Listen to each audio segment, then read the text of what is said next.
You're watching The Morning Show on CKWS.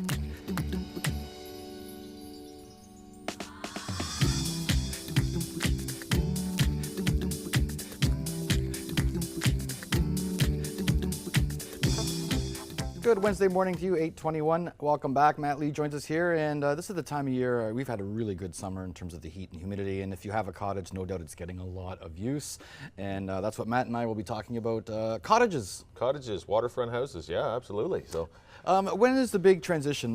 Is it when people, they want to get maybe one more year out of their cottage before they put it on the market and sell it in the fall, or is it the spring? I see both. I mean, the biggest market that we see in Kingston, in my opinion, is you see the big spring market, but you do see the second biggest market would be the fall. So I mean, it just depends. I mean, somebody might hold it over the winter and say we're going to sell it in the spring because we know that there's going to be a lot of activity. Yeah. But you do get a lot of activity in the transition in the fall as well. Okay, yeah. And when we talk about cottages, you can talk about winterized cottages. You can talk about really bare bones of a cottage, depending on the waterfront. A lot of factors involved. There is a lot of factors, and you know, when you're buying. You sit down with somebody and you're asking, like, what are you purchasing this for? Is it a cottage or is it a home? What kind of waterfront are you looking for? Are you looking for boating? Are you looking for swimming for the kids to go in right there? And the other thing is like, if you're buying it as a cottage, have you talked to the mortgage broker or the mortgage lender at the bank and asked what the financial down payment's going to be and what your interest rates, because they're going to charge on a recreational property. It's going to be charged differently. So you want to ask all these questions, in advance to say, yeah, I want to buy a cottage, and it's like, okay, how much money do you need down?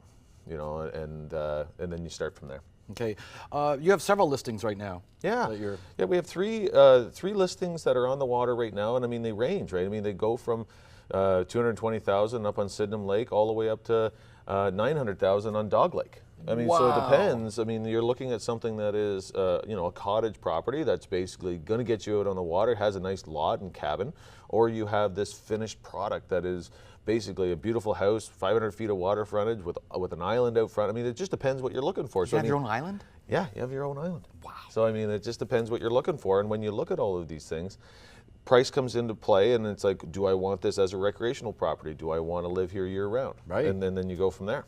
Okay, and you got to look at the amenities during the winter in terms of snow shoveling and road access. Yeah, when you're living in the country, I think you go through all of that anyways. I mean, I think that you get these longer driveways, and you get these, some people will live down private roads anyway, so you look at that road association style and say, okay, who's paying for the gravel and how much are we paying for snow removal? And they usually, if there's a road association, everybody kind of gets together, they sit down at a table, and they figure out who's going to do all this stuff, and they get the contracts ready. Okay, talk us through some pictures here, Mr. Lee. Yeah, this is actually a picture right off of Sydenham Lake, and you can see it just really depends on what kind of waterfront you're looking for. I mean, you get this little bit of shallowness that is out front, and then it drops right off into about 10, 12 feet of water. And you get into do you have the dock right off where you can dive off the front? You look at these and you think, what kind of waterfront do I want to have? Some people want to just have cattails and bird watching and all of that as well.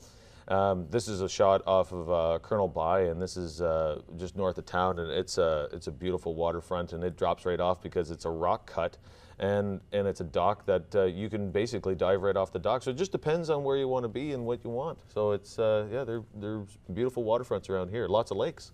Yeah, well, within Kingston, an hour drive, you're looking at something like 600 lakes. Yeah, I believe it. I mean, it's just unbelievable. Yeah, and I mean, if you get up closer to Highway 7, if people like to, cross country ski, or if they like to snowmobile, or like to do these things, and you want to use it in the winter, they get a lot more snow just north of Highway 7. So I mean, it just depends on where you want to be and what you want in that property. Okay, more pictures, Mr. Lee.